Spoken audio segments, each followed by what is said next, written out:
kesempatan kali ini, kelompok kami akan membahas tentang kompensasi. Apa itu kompensasi? Definisi kompensasi menurut para ahli. Menurut Hasibuan, kompensasi adalah pendapatan yang berbentuk uang, barang tidak langsung, atau barang langsung yang diterima karyawan sebagai imbalan atas jasa yang diberikan kepada perusahaan. Pembentukan sistem kompensasi yang efektif merupakan bagian penting dari sumber daya manusia karena membantu menarik dan mempertahankan pekerjaan-pekerjaan yang berbakat. Selain itu, kompensasi perusahaan memiliki dampak terhadap kinerja strategis. Menurut Sastro Hadiwiryo dalam buku Yuniarsih, pengertian kompensasi adalah imbalan atau balas jasa yang diberikan perusahaan kepada tenaga kerja. Karena para tenaga kerja tersebut telah memberikan sumbangan tenaga kerja kepada perusahaan guna mencapai tujuan yang ditetapkan. Menurut Marihot, pengertian kompensasi adalah keseluruhan balas jasa yang diterima oleh karyawan sebagai akibat dari pelaksanaan pekerjaan dalam organisasi yang berbentuk uang atau lainnya yang dapat berupa gaji, bonus, upah, intensif, dan tunjangan lainnya. Apa tujuan kompensasi? Kompensasi diberikan dengan tujuan memberikan motivasi dan meningkatkan efektivitas kerja, serta meningkatkan prestasi kerja karyawan. Maka karyawan akan merasa puas dengan hasil pekerjaan yang telah dicapai dan termotivasi untuk strategi organisasi. Bagi tujuan diberikan kompensasi bagi perusahaan, menarik pelamar kerja yang berkualitas dan berpotensial, mempertahankan karyawan yang berkompeten, meraih keunggulan kompetitif, meningkatkan produktivitas, mempermudah sasaran strategis, mengokohkan dan menentukan struktural perusahaan. Bagi karyawan merasa bahwa dirinya dihargai atas apa yang dikerjakan. Stabilitas kerja karyawan yang relatif stabil dan terjamin, meningkatkan kedisiplinan karyawan. Jenis-jenis kompensasi. Yang pertama, kompensasi finansial secara langsung, yaitu berupa bayaran pokok, yaitu gaji dan upah, bayaran prestasi, bayaran insentif, atau komisi pembagian laba atau keuntungan, dan opsi saham, dan bayaran tertangguh. Yang kedua, kompensasi finansial tidak langsung, yaitu yang berupa program-program proteksi, yaitu asuransi kesehatan, asuransi jiwa pensiun, asuransi tenaga kerja, bayaran di luar jam kerja, yaitu liburan, hari besar, cuti tahunan, dan cuti hamil. Fasilitas-fasilitas seperti kendaraan, ruang kantor, dan tempat parkir. Yang ketiga, kompensasi non-finansial yang berupa pekerjaan atau tugas-tugas yang menarik tantangan, tanggung jawab, pengakuan, dan rasa pencapaian. Lingkungan kerja, yaitu kebijakan-kebijakan yang sehat, supervisi yang kompeten, kerabat yang menyenangkan, lingkungan kerja yang nyaman. Sepenting apakah kompensasi perusahaan? Dalam suatu perusahaan, karyawan berkewajiban untuk bekerja sesuai dengan kemampuannya, di mana imbalannya adalah mendapat kompensasi perusahaan. Pentingnya kompensasi perusahaan untuk karyawan bisa dikatakan sangat penting karena berpengaruh pada kenyamanan karyawan tersebut. Dari uraian yang dijabarkan, maka pemberian kompensasi pekerjaan sangat penting untuk dilakukan. Tanpa adanya kompensasi yang sesuai dengan pekerjaan yang dilakukan oleh pekerja akan merasa tidak puas dengan hasil kerja ketika kompensasi yang diterima tidak sesuai.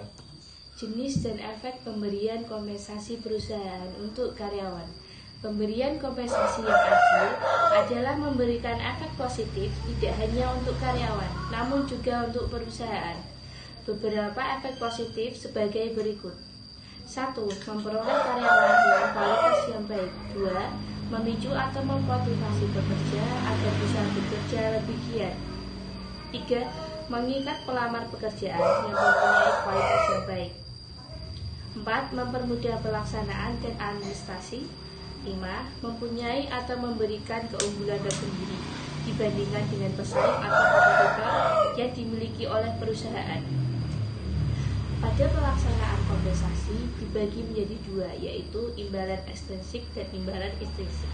Apa itu imbalan ekstrinsik? Yaitu imbalan yang berbentuk uang yang beberapa diantaranya adalah gaji, upah, honor, bonus, komisi, dan intensif.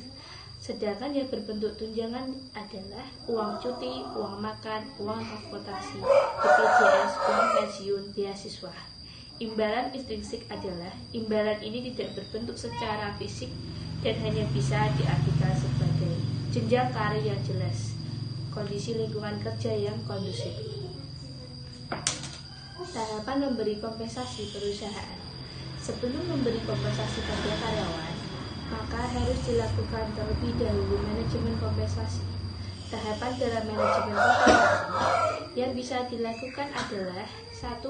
Mengevaluasi setiap pekerjaan dengan mempergunakan data atau informasi analisis pekerjaan yang dilakukan karyawan. 2. Melakukan survei dan upah berdasarkan upah pembayaran di pasar kerja untuk menentukan keadaan eksternal.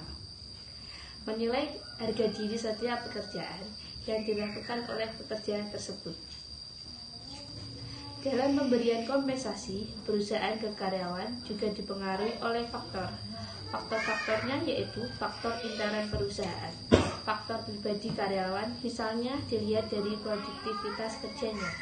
Faktor eksternal misalnya adalah penawaran atau permintaan kerja, besar biaya hidup yang harus ditanggung.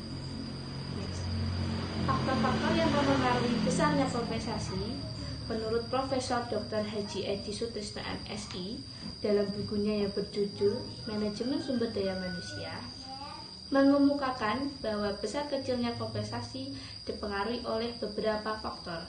Faktor-faktor tersebut yaitu tingkat biaya hidup, tingkat kompensasi yang berlaku di perusahaan lain, tingkat kemampuan perusahaan, jenis pekerjaan dan besar kecilnya tanggung jawab, peraturan perundang-undangan yang berlaku, peranan serikat buruh. Kriteria keberhasilan sistem kompensasi. Menurut Irianto, dalam mengukur keberhasilan itu terdapat satu pertanyaan, yaitu apa yang seharusnya dapat dicapai organisasi dengan menerapkan sebuah sistem kompensasi tertentu.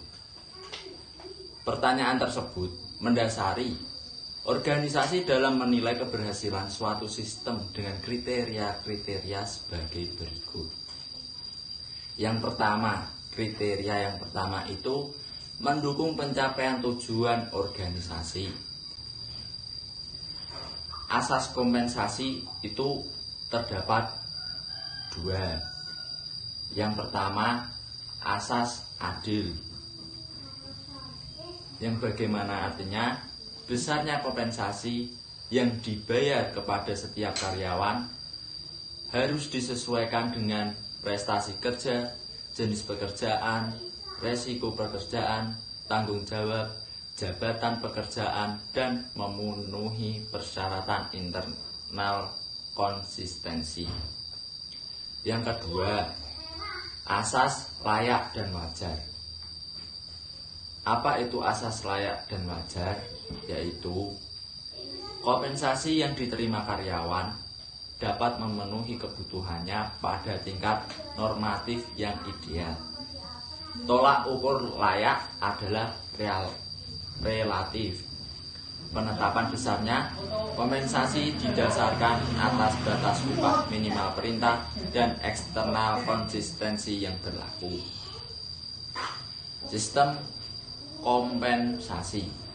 Menurut Hasibuan, sistem pembayaran kompensasi yang umumnya diterapkan diantaranya sistem waktu, sistem hasil atau output, dan sistem borongan. Sistem waktu ialah dalam sistem waktu kompensasi diterapkan berdasarkan standar waktu setiap jam, hari, minggu, dan bulan. Setiap waktu itu diterapkan jika prestasi kerja sulit diukur unitnya. Kebaikan sistem waktu adalah administrasi pengupahan yang mudah dan besarnya kompensasi yang akan dibayarkan tetap. Kelemahannya sistem waktu yaitu karyawan yang malas pun kompensasinya akan tetap dibayar sesuai persendian. Sistem hasil atau output yaitu besarnya kompensasi ditetapkan atas kesatuan unit yang dihasilkan pekerja seperti per potong, meter, liter, dan kilogram. Dalam sistem hasil besarnya kompensasi yang dibayar selalu didasarkan kepada banyaknya hasil yang dikerjakan, bukan lamanya waktu mengerjakan. Kebaikan sistem hasil ini memberikan kesempatan kepada karyawan yang bekerja sungguh-sungguh dan berprestasi baik akan mendapatkan balas jasa yang lebih besar.